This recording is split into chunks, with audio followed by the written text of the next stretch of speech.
나눌 말씀은 오늘 119편 마지막 부분입니다. 9월 11일 금요일 시편 119편 161절부터 176절까지.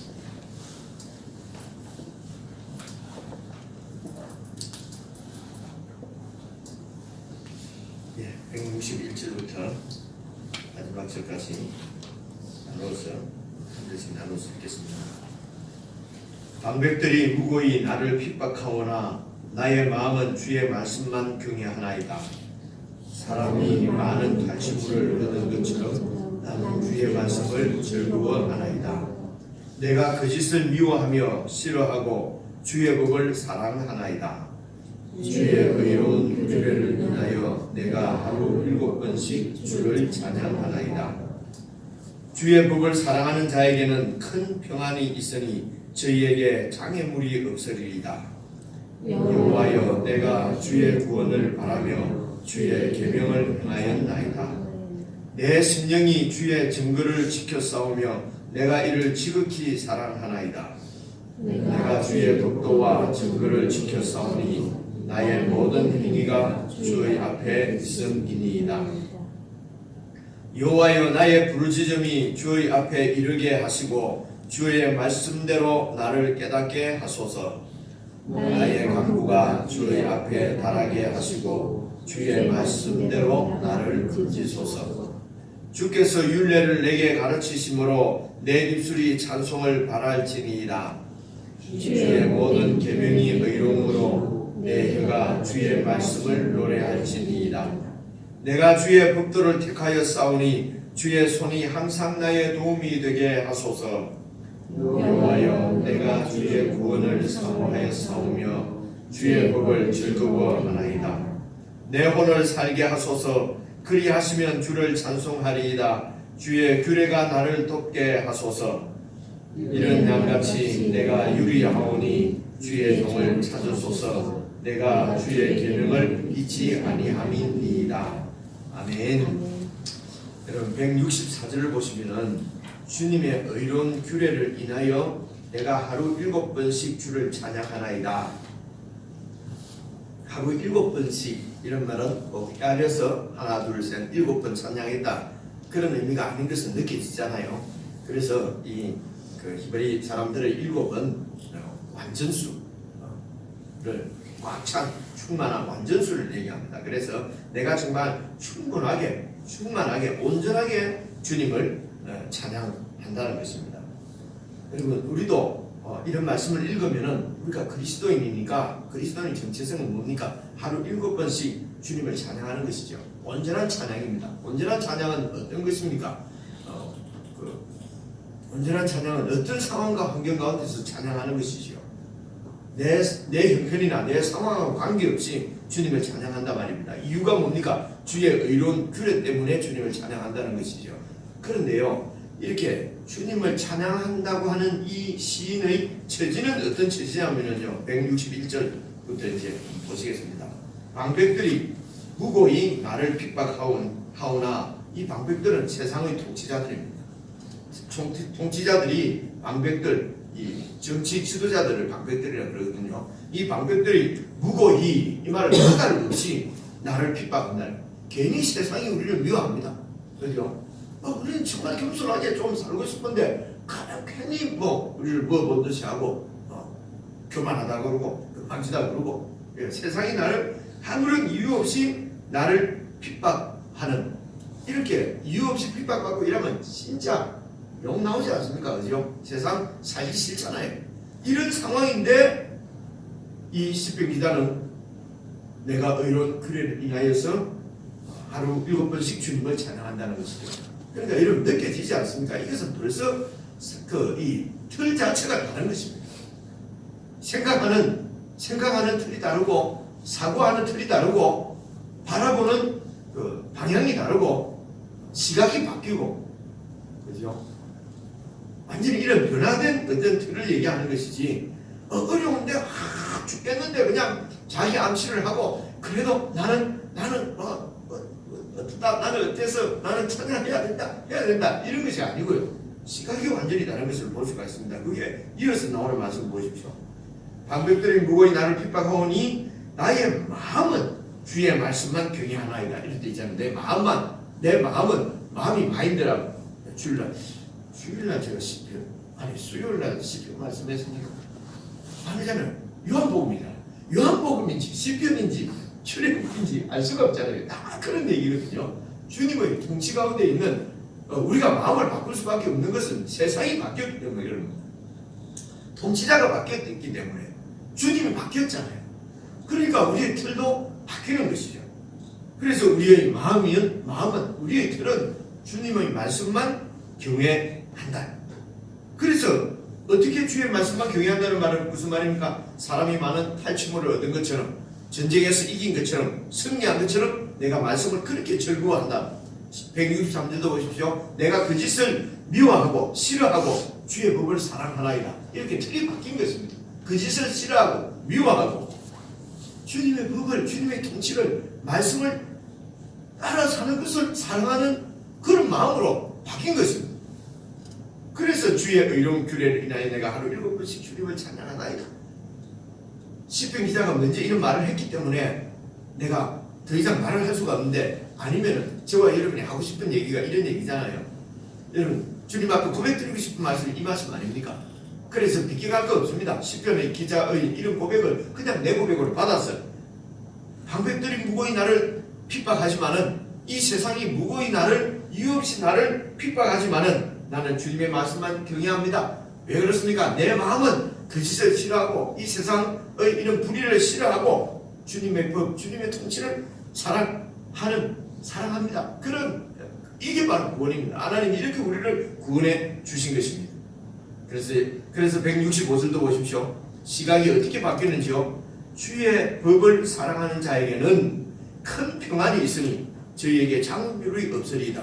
갑자기 165절 갑자기 말이 바뀌잖아요. 큰 평안이 있고 장애물이 없다니요. 161절에 보면은 방백들이, 세상 통치자들이 무고히 나를 핍박하는 이런 상황입니다. 세상 자체가 우리가 살아가는데 장애물이에요. 그런데 갑자기 한 두세 줄 지나다가 주님의 법을 사랑하는 자에게는 큰 평안이 있으니, 그러니까 틀이 바뀐 것 맞죠? 그죠? 이렇게 세상 틀 가운데 있으면은 방백들이 나를 무고히 핍박하는 그런 어려운 가운데 있습니다. 그래서 어제 말씀처럼 부러질 수밖에 없는데, 그러나 주님의 법을 사랑하고 주의 통치 가운데 거하면서 주님의 약속, 말씀은 주님의 약속이니까요. 그 약속을 묵상하니까, 읊조리니까, 그 말씀을 묵상하니까 그렇게 주님의 법을 사랑하는 자에게는 큰 평안이 임하고 장애물이 없으리니. 그러니까 하나님께서 장애물을 다 치워주신다는 얘기입니까? 아닙니다. 장애물은 그대로 있어요. 근데 틀이 바뀐 거죠. 그게 장애물이 아니고 도리어 우리가 계속 말씀 출애굽기 들으면서 우리가 깨닫는 것처럼 그 장애물 자체가 그 백성들을, 노예 백성들을 하나님의 백성으로 새롭게 세워가는 훈련이고 단련이고, 그렇기 때문에 그것이 장애가 될 수가 없는 것이죠. 도리어 장애물이 아니라 우리를 훈련시키는 하나님의 뭐라 그러죠? 하나님의 훈련, 내가 그 말이네. 단련, 그죠? 하나님의 은혜, 하나님의 사랑이 들어가는 것입니다. 그래서 저희에게는 장애물이 없는 것입니다. 여호와여, 내가 주의 구원을 바라며 주님의 계명을 행하였나이다. 또 주의 구원을 바란다는 말은 무슨 말입니까? 어려운 가운데 있다는 얘기잖아요.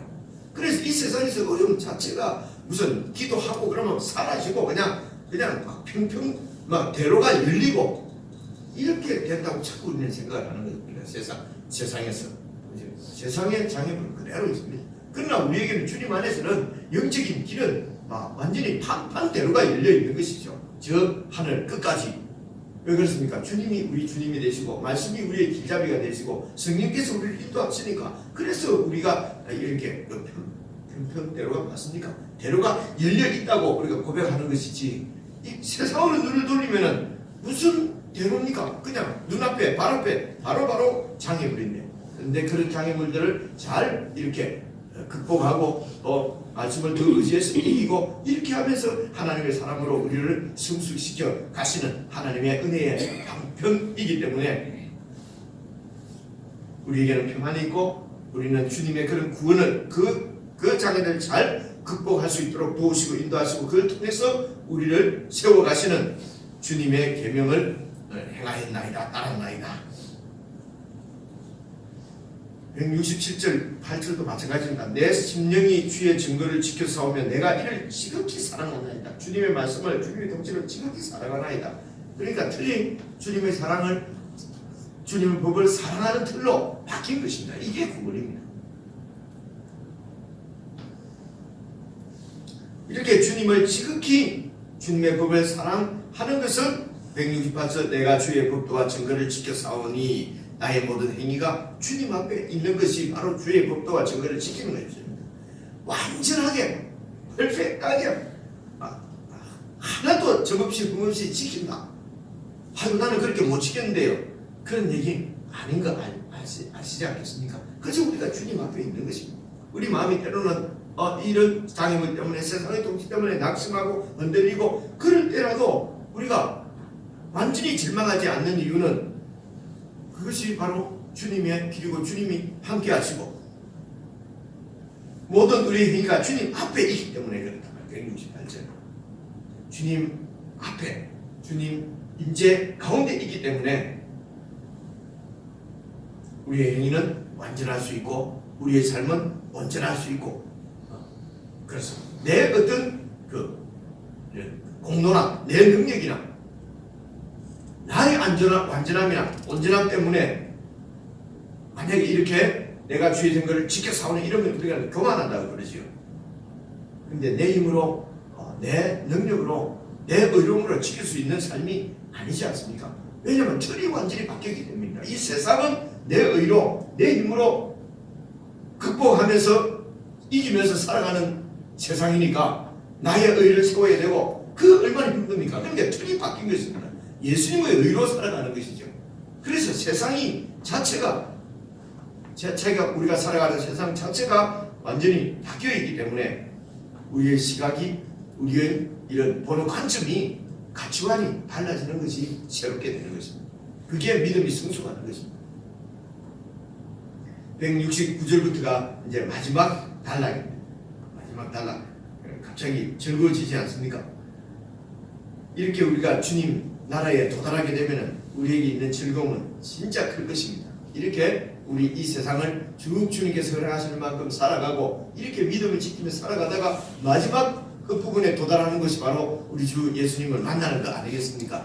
그 주님 앞에 섰을 때의 기쁨을 생각해 보십시오.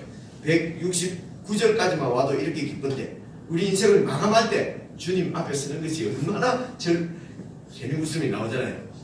이런 게 소망이거든요. 이렇게 주님의 말씀을 묵상 안 하면은 이런 소망을 생각할 필요가 없잖아요. 그러니까 늘 힘든 것이죠.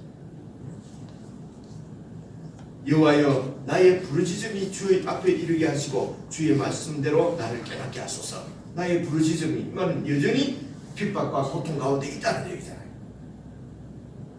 그래서 주님의 말씀대로 나를 깨닫게 하소서. 내 마음이 바뀌게 해주십시오. 새롭게 해주십시오. 시각이 다르게 바뀌게 해주십시오. 170절 나의 간구가 주님 앞에 달하게 하셔서 주님의 말씀대로 나를 건져주십시오. 주님의 말씀대로는 주님의 언약대로 주님의 약속대로